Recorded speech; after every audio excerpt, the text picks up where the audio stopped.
Okay, my friends, here we go. Judy Blume, Superfudge, Chapter 3, Another Something Wonderful. Life at our house had definitely changed. Dad would come home at night with an armful of grocery bags and fix our dinner. The washing machine was always running. Every time Tootsie had a feeding and was burped, she'd spit up. She had to be changed about 6 times a day. Fudge started wetting his pants again, and then his bed. Mom and Dad said he was just going through a phase and that if we were patient, it would pass. I suggested putting him back in diapers, but nobody else thought that was a very good idea. One afternoon, Mom started to cry, right in front of me. "What's wrong?" I asked. "I'm just so tired," she said. "There's so much to do. Sometimes I think I won't be able to make it through the week." "That's what you get for having another baby," I told her. That only made her cry harder.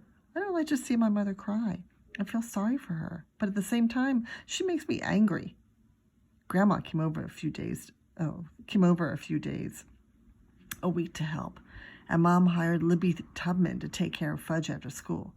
I stayed at Jimmy Fargo's until dinner time. Nobody seemed to miss me around the house anyway. By the middle of May, life had improved. Tootsie was sleeping 4 hours at a clip during the day, and even longer at night. Dad and Mom were fixing dinner together, and Mom talked about going back to college to get a degree in art history, which surprised me, because before I was born, she worked as a dental assistant. "Why art history?" I asked. "Because it interests me," she said. "What about teeth? Aren't you interested in teeth anymore?" "Well, yes," Mom said, "but not as much as art history. I think I'm ready for a change." "Isn't having Tootsie enough of a change?" "Yes, but someday she'll grow up and go to school, and I'll want to have a career." "Oh," I said, not sure that I really understood. Let me straighten that page up for you. On the last day of school, we had a class party with cupcakes and island punch. I drank 8 cups of it. Island punch is my favorite drink. Mom says I'm addicted to it, and I tell her, "That's right. If you cut me open, you'll find 7 natural fruit flavors running through my veins." After drinking 8 cups in a row, then walking home from school, then waiting for the elevator, then digging out my keys and unlocking the door to my apartment, then dashing down the hall in the bathroom, I really had to pee. I mean, really. But Fudge was already in there, sitting on the toilet, turning the pages of Arthur the Anteater. "Hurry up," I told him. "I have to go." "It's not good for me to hurry," Fudge said. So I ran to Mom's room, but the door to her bathroom was locked. "Mom," I called, banging on the door. "Can't hear you," she called back. "The shower's running. I'll be out in 5 minutes. Check on Tootsie, would you?" So I ran back to the bathroom, but Fudge had moved. "Come on," I said. "This is an emergency. I drank 8 cups of island punch this afternoon." I drank 2 glasses of cocoa. "How about getting off for just a minute?" "It wouldn't be good for me," he said. "Oh, come on, Fudge." "I can't think when you're in here," he said. "What do you have to think about?" "Making." I could have lifted him off, but now that he's stopped wetting, we're all supposed to encourage him to use the toilet. So I ran down the hall again, thinking Tootsie has it easy. She just lets it out wherever she wants and whenever. Then I remembered that my teacher had read us a book about life in England in the 18th century. People used chamber pots instead of toilets way back then. I wish we had an old chamber pot handy. I was getting desperate. I ran to the living room and looked around. We have a big plant over in the corner. It stands more than 5 feet tall. Should I wondered. No, that's disgusting, I thought. But when you've got to go, you've got to go, I reminded myself. I loosened my belt buckle. As I did, Fudge called, "Okay, Peter, I'm done. You do the flush." Fudge refuses to flush the toilet. He's afraid we'll go down the drain too. But this wasn't the time to try to convince him he was wrong. I raced down the hall and relieved myself. Fudge watched. He was really impressed. "I never saw so much at once," he said. "Thanks," I told him. That night we were all sitting around the living room watching TV. I was holding Tootsie in my lap, and she let out a soft little sigh. She's a lot like Turtle when she's asleep. I can tell what kind of dream she's having by the noises he makes. And sometimes when he's having a nightmare, he cries out and shakes. Then I pet him, and he's calm again. It's the same with Tootsie. She'll be fast asleep, but she'll make these little noises or cry out or wiggle around. Other times, she'll work her mouth just like she's sucking on her bottle. I guess she dreams about eating a lot. But the little sighs are my favorites because then I know she's content. And she feels so warm and soft, lying in my arms that way, and I feel good all over. As soon as the show was over, Dad snapped off the TV, turned to face us, and said, "We've got some really good news for you boys." "Oh no, not again," I said, looking down at Tootsie. Mom and Dad laughed. "Something different this time," Dad said. "Is it interesting?" Fudge asked, racing his little cars across the floor. "Vroom, vroom, vroom." "Yes, it's very interesting," Mom said. "Well, don't keep us in suspense," I said. "Let's hear it." "Is suspense like privilege?" Fudge asked. "No," I told him. "Now shut up and listen." I looked at my father. "Well," I asked, because their idea of something interesting and my idea of something interesting aren't necessarily the same. "We're moving to Princeton," Dad said. "We're what?" I wanted to jump up, but I couldn't, not with Tootsie in my lap. "Is Princeton near the park?" Fudge asked, running his little red car up and down Mom's leg. "No, stupid," I said. "It's in New Jersey." "Is New Jersey near the park?" he asked. "Not Central Park," Mom said. "But you won't need Central Park," Dad said, "because you'll have your own backyard." "What's a backyard?" Fudge asked. "It's like a small park," Mom told him. "My own park?" Fudge asked. "More or less," Dad said to shut him up. "What about art history?" I asked. I said to Mom. "What about it?" she answered. "I thought you were going to go back to school to study art history. Princeton University has an art history department. I might take classes there." "It's just for a year," Dad said, looking at me, "to see how we like being away from the city."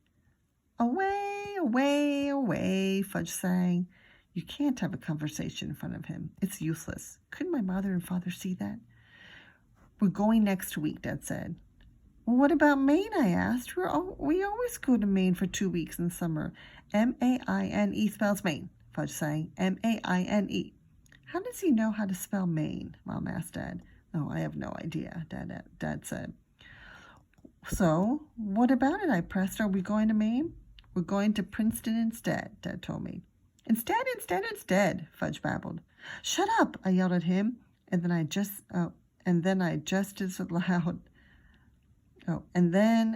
said just as loud, "I hate Princeton."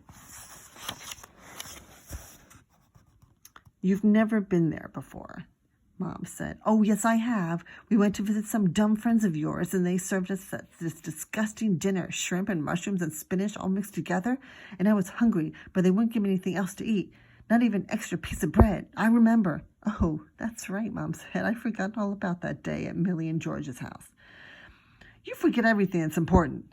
"Look, Peter," Dad said, "we were hoping you'd be pleased about Princeton.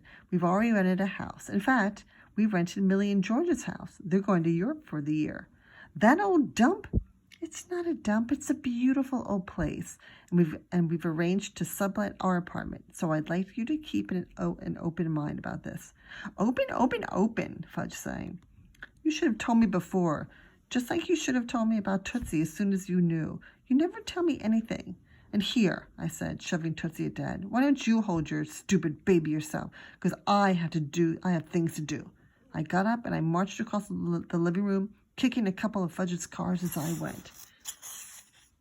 By the time I got to my room, he was crying. Good, I thought. And then Tootsie started, better yet. And then Turtle began to bark. Let them suffer. I slammed my bedroom door and my map wound up on my bed again. I guess I fell asleep in my clothes because next thing I knew, Mom was shaking me and said, "Come on, Peter, get undressed and get under the covers. It's late." "Too hot for covers," I mumbled. "Okay, if you want to sleep in your clothes tonight, you can, but at least take off your sneakers. Like them where they are," I said sleepily. "Okay, if you want to sleep in your sneakers, just for tonight, maybe every night." Mom ignored that. "Peter, about Princeton," she began. I held up my hand. "Don't want to talk about it. You don't have to talk. Just listen." "Too tired to listen." "All right, we'll talk about it tomorrow. Anyway, nothing I can do about it. Just like Tootsie. Nothing I could do about that either."